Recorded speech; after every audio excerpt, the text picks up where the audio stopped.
Yo me llamo Gabriela Chamorro, soy chilena. Antes de empezar con el tema que tenemos hoy para la discusión, a mí me gustaría quizás hacer una introducción sobre qué es Interpol y cuáles son las herramientas que nosotros tenemos de cooperación internacional, un poco para ponerlos en contexto del rol que tiene la organización, y después vamos afinando en lo que es ya en la temática de investigación relacionada con imágenes de abuso sexual infantil. Para eso les voy a contar la historia, pero les voy a pasar un video.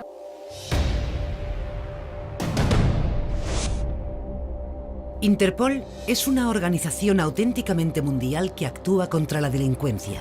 El viaje comenzó hace 100 años.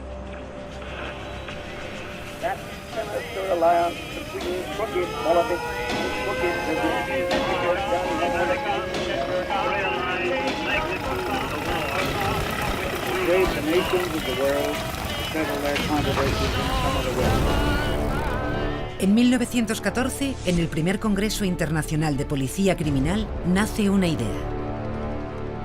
Si las policías pudieran cooperar a escala internacional, el mundo sería más seguro. Los planes previstos fueron interrumpidos por la Primera Guerra Mundial, pero en 1923 en Viena, Interpol es creada oficialmente por 20 países. Se constituyeron unidades especiales para encargarse de las huellas dactilares, las drogas, los prófugos, la moneda falsa y los pasaportes falsificados. En la actualidad, estas continúan siendo actividades esenciales. Para facilitar la cooperación, cada país miembro accedió a abrir una oficina de Interpol que hoy se conoce como Oficina Central Nacional. En 1935, una red radiofónica independiente concedió a la policía un canal de comunicación privado. Pero con el estallido de la Segunda Guerra Mundial, la organización deja de funcionar.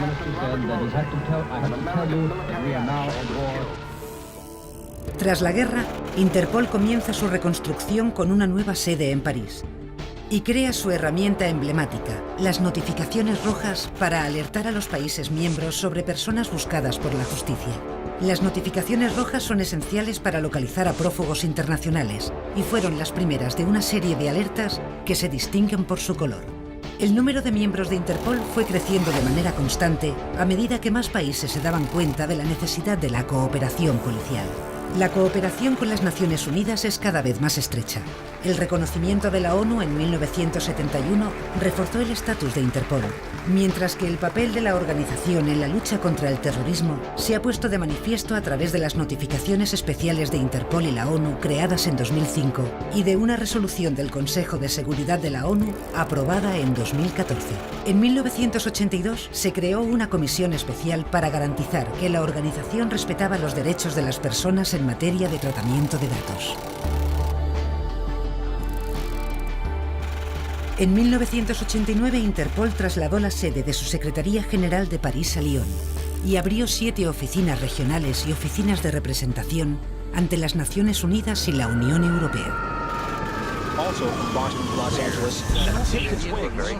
Los atentados terroristas del 11 de septiembre marcaron una nueva era del terrorismo y un punto de inflexión para Interpol.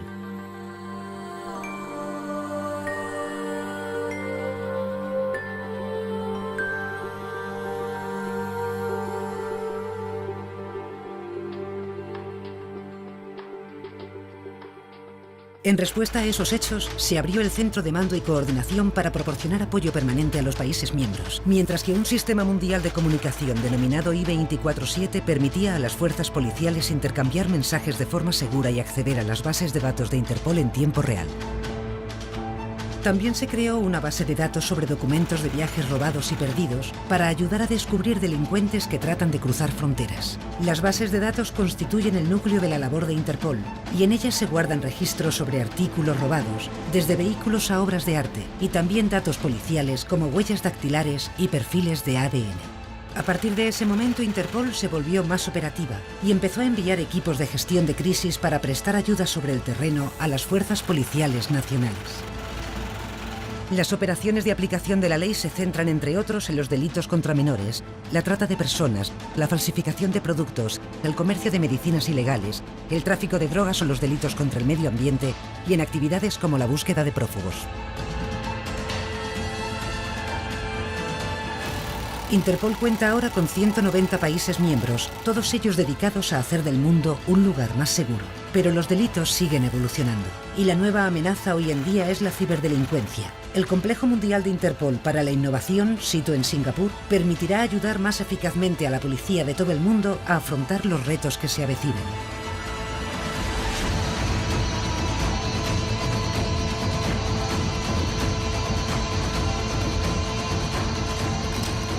La lucha contra la delincuencia podría ser mucho más eficaz si los ciudadanos de todo el mundo participaran en ella. La campaña Turn Back Crime aspira a convertir este deseo en realidad, mientras que Interpol sigue mirando hacia el futuro.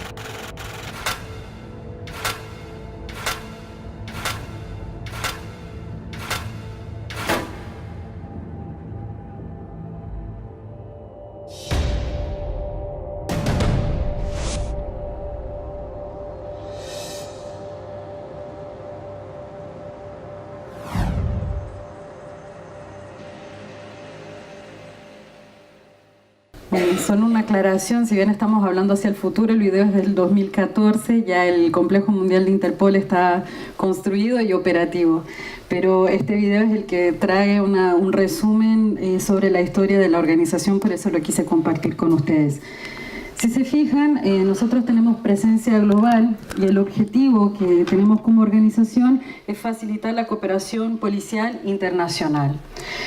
En términos de gobernanza, Interpol cuenta con una Secretaría General, un Secretario General que se encarga de ejecutar las actividades y las prioridades y estrategias definidas durante una Asamblea General que se organiza una vez al año, y cuenta también con un Comité Ejecutivo y un Presidente que se encarga de aprobar el presupuesto y la definición de las estrategias, de las propuestas estratégicas que serán aprobadas durante la Asamblea General. También contamos con un organismo independiente que es la Comisión de Control de Ficheros, que es el que se encarga de asegurar, asegurar la información y el cumplimiento de que la información de Interpol cumpla con los requisitos para el tratamiento de datos. En un aspecto regional, como ustedes vieron en el video, contamos con 7 oficinas regionales. Para América del Sur tenemos la oficina regional situada en Buenos Aires.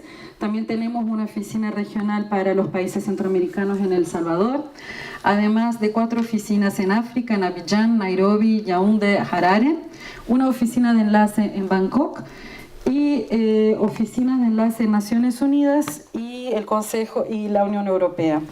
También tenemos el Complejo Mundial de Interpol para la Innovación que está en Singapur y contamos con los centros de mando y coordinación que están localizados en Buenos Aires 1, en Lyon y en Singapur, con el objetivo de mantener una asistencia las 24 horas del día, los 365 días del año a todos los países.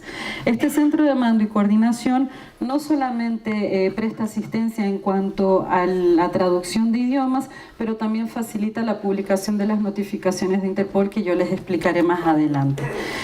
Además, todos los mensajes que el público envía a la página de Interpol sí se leen y lo recibe este centro de mando y coordinación y lo filtra, dependiendo del contenido, lo deriva a las unidades especializadas.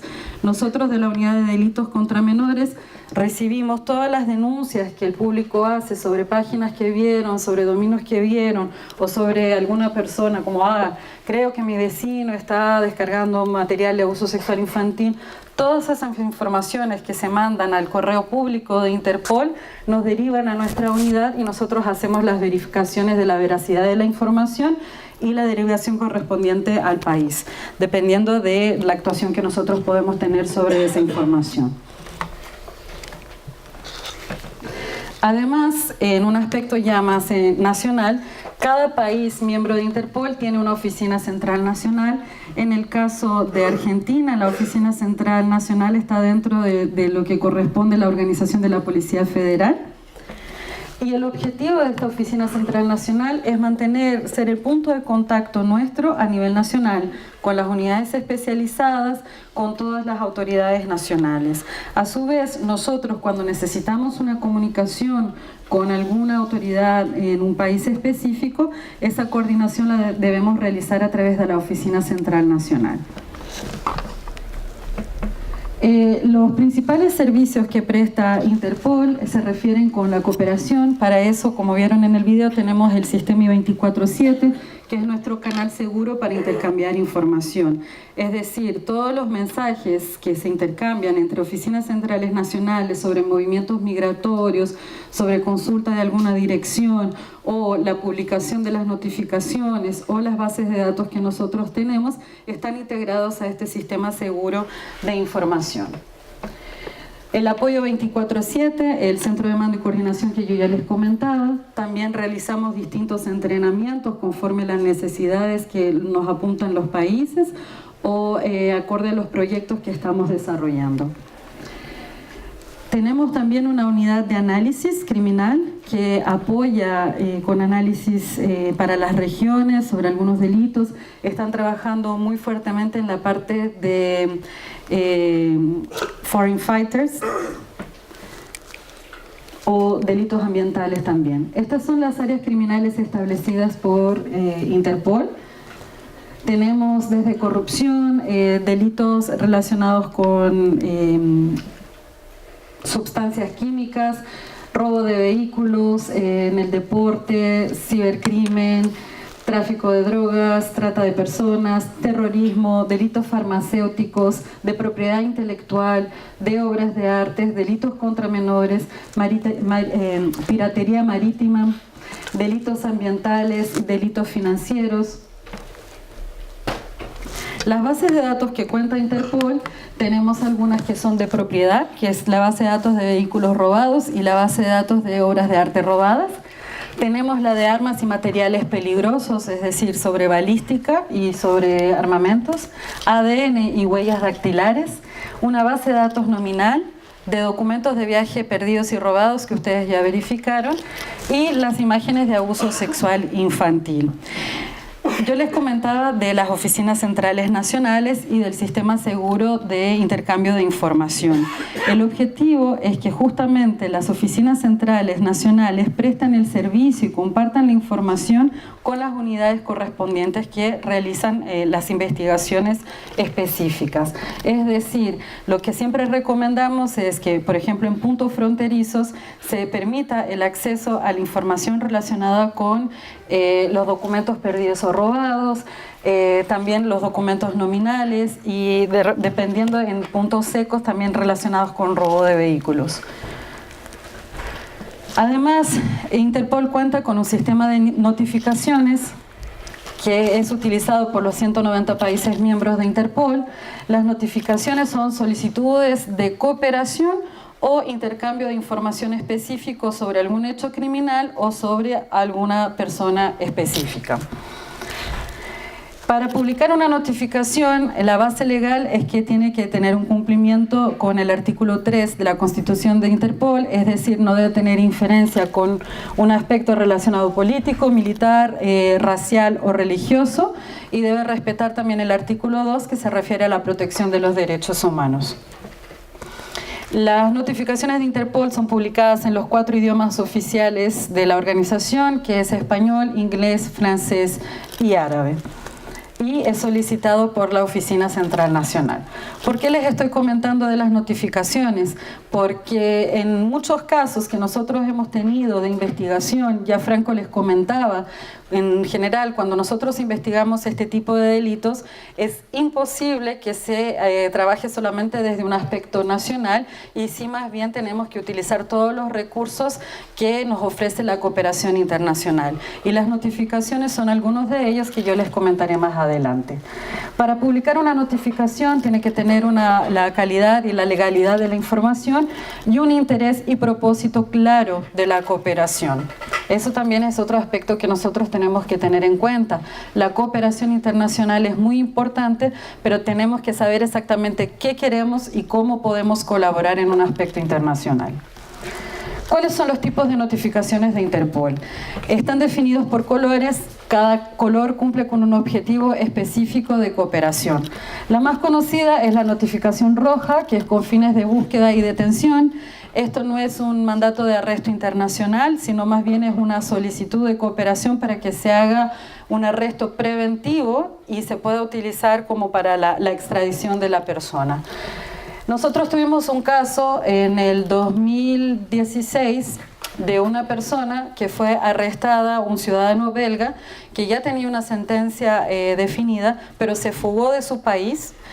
Y en ese momento recibimos muchas comunicaciones del público de que esta persona estaba en Filipinas, lo habían localizado en Filipinas.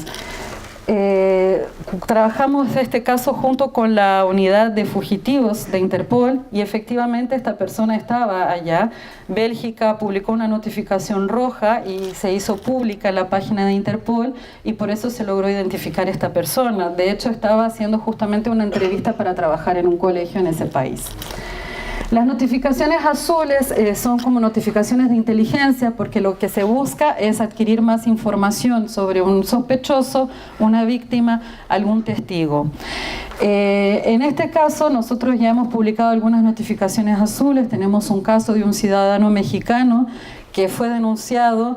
La diferencia entre una roja y una azul es que la roja es específicamente de una persona que ya cometió el delito y tiene una sentencia, y la azul está todavía en un ámbito de una investigación criminal, es un sospechoso. En este caso, México recibió una denuncia sobre un profesor que estaba abusando de menores en un colegio. Él se fugó de su país y México lo que solicitó fue una notificación azul para intentar localizar el paradero de esta persona. Las notificaciones amarillas se refieren a la localización e identificación de personas desaparecidas o incapaces de identificarse. En este caso es muy utilizado para justamente casos de menores desaparecidos. Tenemos las notificaciones negras relacionadas con identificación de cadáveres. Estos casos, por ejemplo, en Centroamérica se ha incrementado la publicación de notificaciones negras porque cuando ocurren casos de tráfico de migrantes se han encontrado muchos cuerpos en lagos, en ríos, en el océano. Entonces se publican notificaciones negras para intentar identificar estos cuerpos. Las notificaciones púrpuras es para compartir modus operandi con los países. Las verdes son alertas sobre personas que representan una amenaza a la seguridad pública. En este caso es muy común la publicación de notificaciones verdes para casos de miembros de pandillas o casos de turismo sexual infantil. Como ya les comentaba, las notificaciones rojas y amarillas son de acceso público en la página de Interpol. Ustedes pueden entrar, si se fijan, en el lado derecho arriba tienen los dos iconos donde ustedes pueden clicar y verificar cuáles son las notificaciones que han sido publicadas, y si de repente ustedes tienen información relevante para compartir, pueden enviar un correo e informarnos. Bueno, si se fijan, este tipo de investigaciones dentro de Interpol está dentro de la Subdirección de Comunidades Vulnerables y no de Cibercrimen, que es la unidad que está en Singapur, porque la perspectiva que nosotros tenemos es más victimológica. Esta es la estructura de la subdirección, está compuesta por la Unidad de Delitos contra Menores, donde trabajamos casos de explotación sexual infantil en línea y turismo sexual, y la unidad de tráfico de personas, donde se abordan casos relacionados con tráfico de migrantes y trata de personas. Estos somos nosotros, dibujados por alumnos de un colegio francés. ¿Cuáles son los aspectos generales de nuestra unidad? Nosotros trabajamos con casos de explotación sexual infantil online, es decir, colaboramos cuando un país requiere información de otro, facilitamos esta colaboración. Trabajamos con una perspectiva de identificación de víctimas, es decir, que analizamos casos de abuso sexual infantil e intentamos identificar la posible localización de abuso. Realizamos investigaciones online, colaboramos con operaciones internacionales. Este año nosotros colaboramos con una operación que se hizo de intercambio de material de abuso sexual infantil a través de WhatsApp. Y realizamos entrenamientos como entrenamientos en identificación de víctimas, softwares que pueden ser utilizados para trabajar con esta perspectiva de identificación de víctimas, y un entrenamiento sobre la base de datos que tenemos de Interpol de imágenes de abuso sexual infantil. También trabajamos con la prevención de la circulación de material de abuso sexual infantil, más adelante les voy a comentar. En lo que se refiere a la lucha contra los agresores sexuales transnacionales, estimulamos a que los países publiquen las notificaciones verdes. Actualmente, solamente 34 de los 190 países de Interpol utilizan las notificaciones verdes. Y en general, ¿cuáles son los ejemplos que nosotros tenemos? De repente, si es alguien que cometió una condena, que cumplió una condena en su país sobre abuso sexual infantil y de repente ha solicitado un documento de viaje, se puede publicar una notificación verde para alertar que esta persona ha solicitado un documento de viaje y es posible que pueda incurrir en este delito en otro país. También la unidad tiene un grupo de especialistas de Interpol en delitos contra menores. Este grupo no está compuesto por miembros de Interpol solamente. Este grupo es un grupo global y se reúne anualmente. Se organiza una conferencia en Lyon. Este año va a ser en el mes de noviembre. Y el objetivo es, cuenta con participación de representantes académicos, de ONGs, de otras organizaciones internacionales, policías, fiscales, jueces.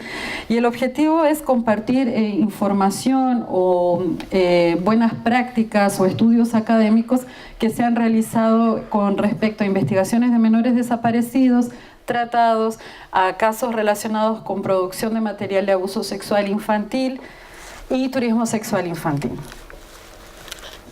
Mi unidad está compuesta por 20 personas. Si se fijan, somos muy diversos, de distintos países, en su mayoría son de Europa, pero tenemos un colega de Australia y yo que represento Brasil, Argentina, Chile. ¿Por qué es importante marcar esto? Si nosotros estamos trabajando con una perspectiva de identificación de víctimas, no solamente los aspectos tecnológicos, sino también los culturales son muy importantes. Los idiomas que nosotros hablamos dentro de esa unidad también nos ayuda, ya que últimamente ha crecido la producción de videos y analizar esos audios y poder identificar los acentos y derivar eso a la unidad correspondiente es muy importante. Además, en el caso de que nosotros no logremos identificar o necesitemos apoyo de algún país específico, tenemos 190 países a los que nosotros le podemos pedir el apoyo. Esto no se refiere solamente a la parte de idiomas, pero también el tipo de vestimenta, algunos juguetes específicos. Siempre solicitamos la colaboración de los colegas.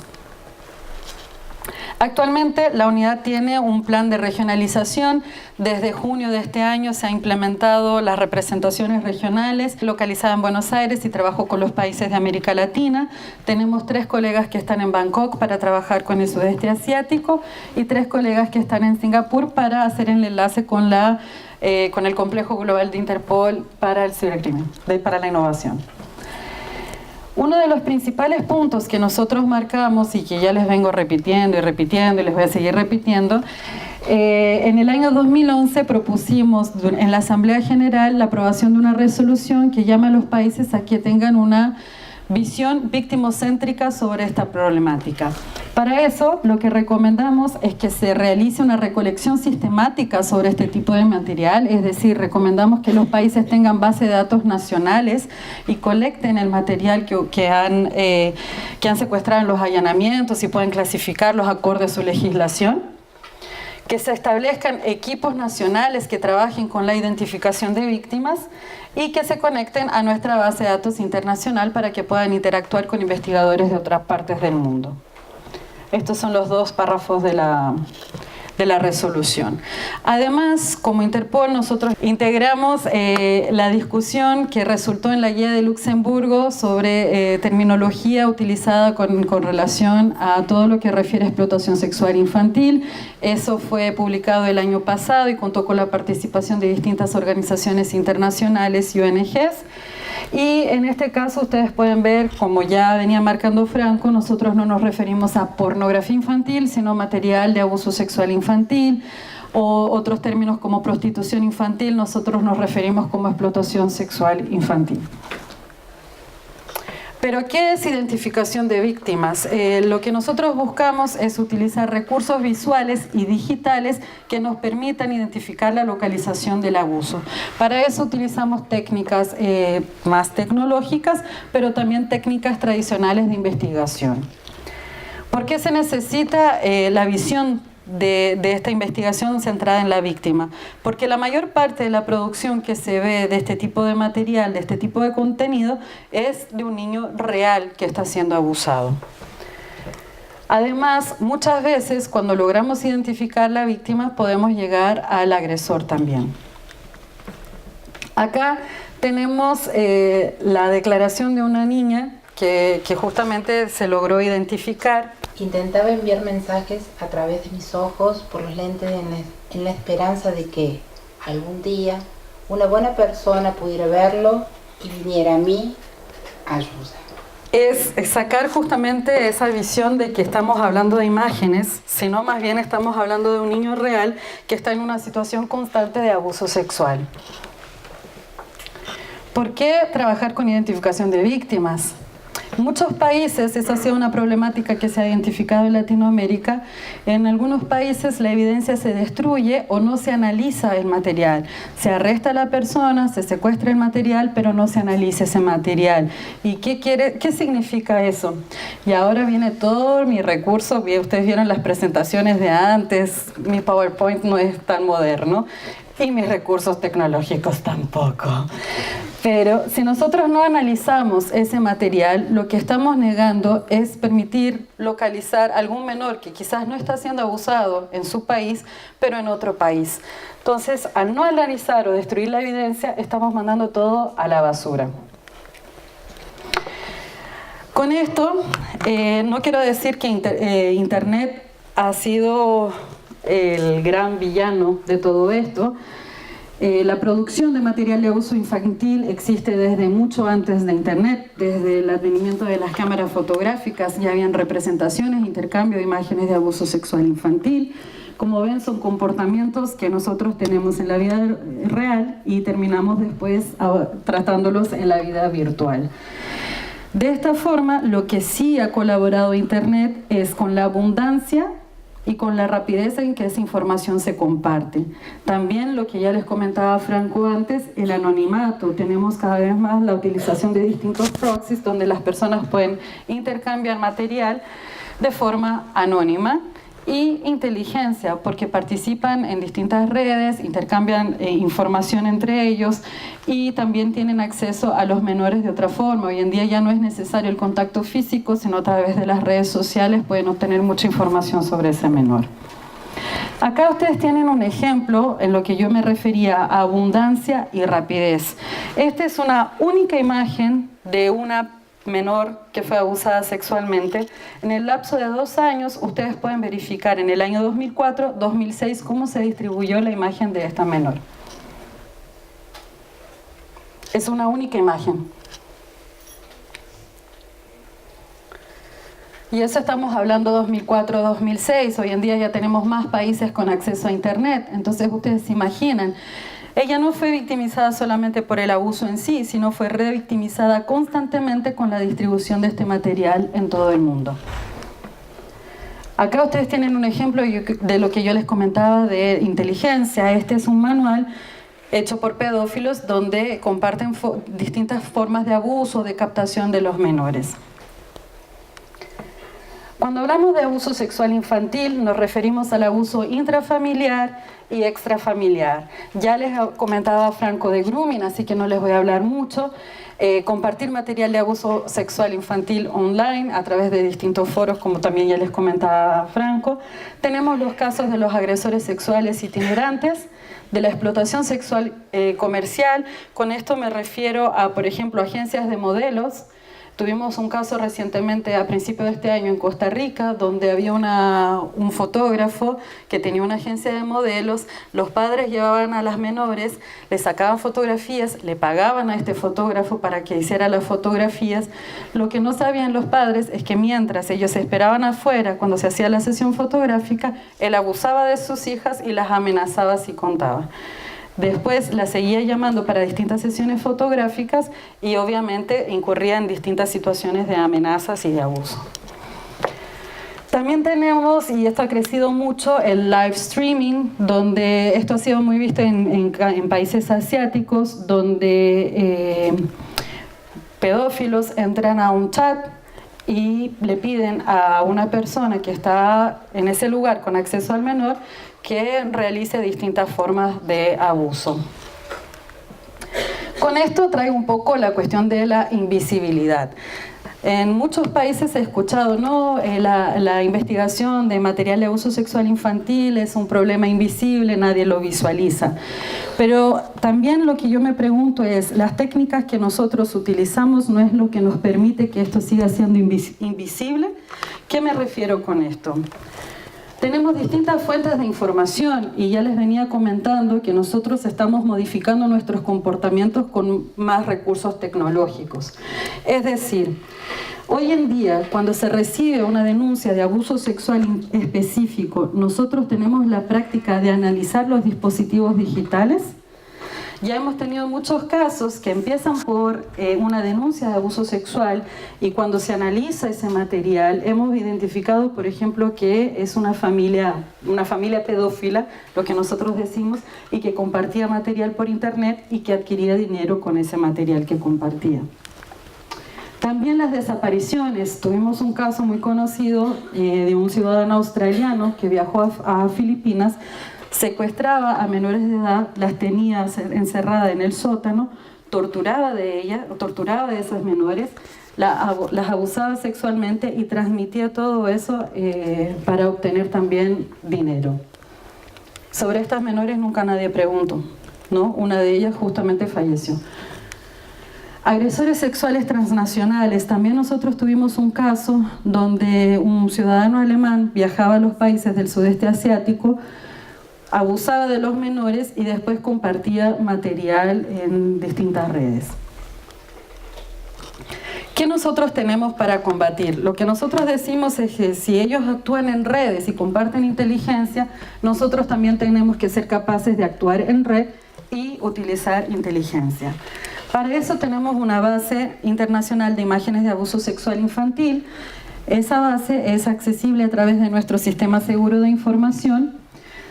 Y lo que se busca es justamente intercambiar información entre los investigadores que trabajan con esta temática y reducir la duplicación de esfuerzos. Es decir, si ustedes están iniciando la investigación sobre algún material en su país, si comparten esta información en nuestra base de datos, puede que este material ya haya sido investigado o la víctima ya haya sido identificada y le reduce. Ustedes no tienen por qué investigar este material y se pueden concentrar en otras investigaciones. ¿Qué información les puede generar nuestra base de datos? Si se trata de una víctima identificada o el agresor está un caso investigado o el agresor está identificado. Si es una víctima nueva o conocida a la base de datos, tuvimos un caso muy conocido donde en nuestra base de datos solamente ya habían 70.000 imágenes de una única menor siendo abusada sexualmente. La misma menor, 70.000 imágenes en nuestra base de datos y no se lograba definir la identificación. Pero como los países que son usuarios de ICSE tienen la práctica, cuando realizan los allanamientos, secuestran la evidencia, lo comparten en nuestra base de datos, en una de esas imágenes hubo una información que nos logró identificar la localización de esta menor finalmente. Pero tuvimos como que llegar a ese volumen de información. Si existen imágenes adicionales sobre la víctima, eso ya le comentaba, estatus de distribución. En este caso específico, más de 15 países colaboraron con información, cargaban información, trabajaban con mejoramiento de imagen, de audio, para lograr identificar a esta menor. Como pueden ver, es una plataforma colaborativa. Todos trabajan, todos comentan, todos comparten. Si ustedes quieren información adicional sobre algo y no han logrado obtener información, le pueden pedir ayuda a otros países para ver si ellos han logrado identificar esta víctima o si han encontrado material relacionado con esta víctima o sobre el lugar de abuso.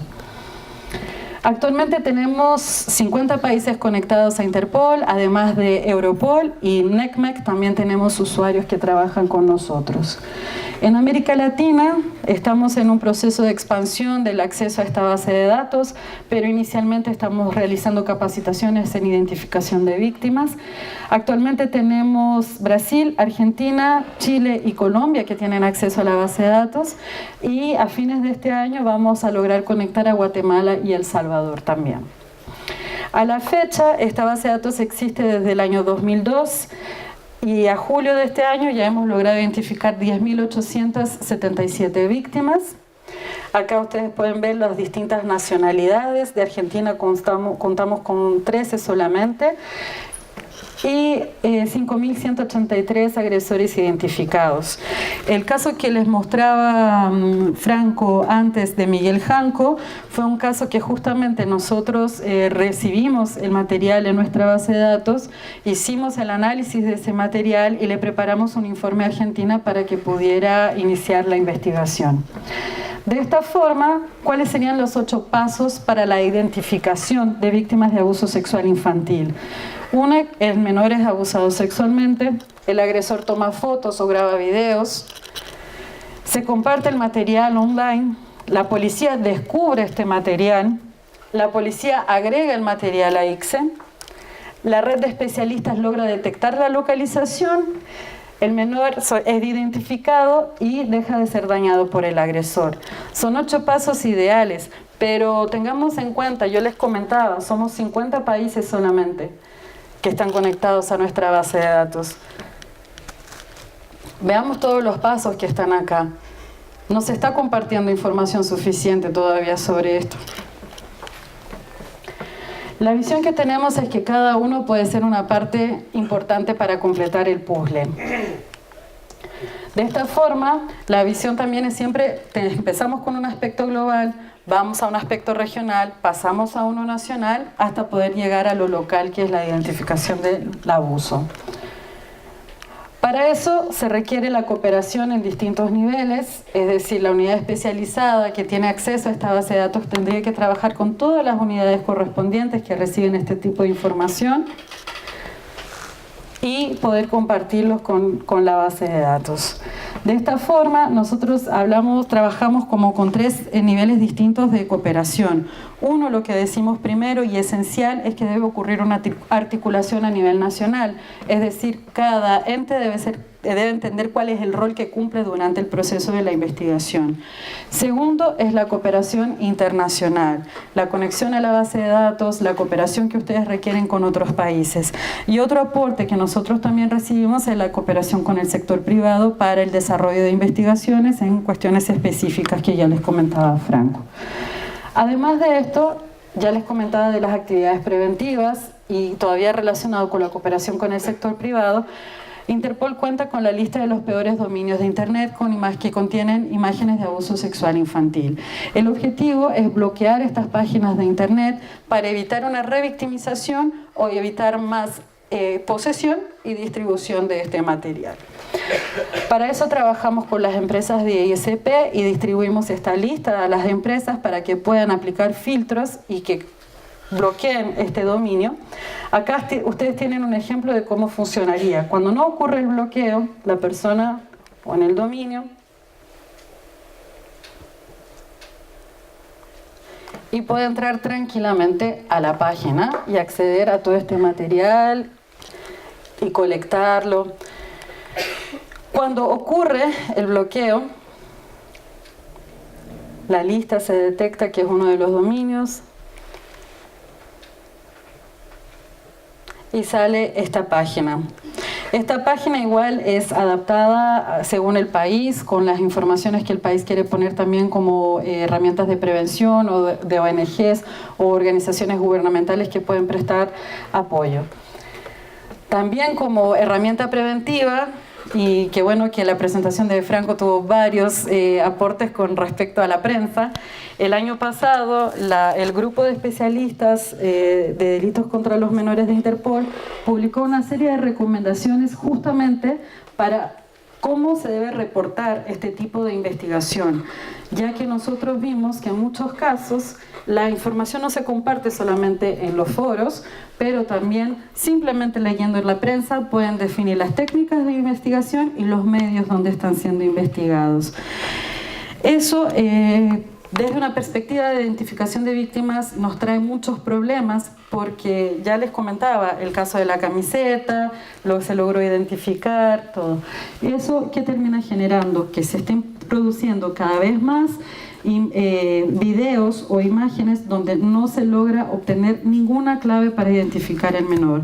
Hemos visto ya mucho material producido donde se utilizan máscaras, donde nos implantan evidencias, es decir, utilizan imágenes o logos de otros países. De esta forma nos distraen, o simplemente toda la producción del material se enfoca directamente en la genitalia y el hecho del abuso en sí.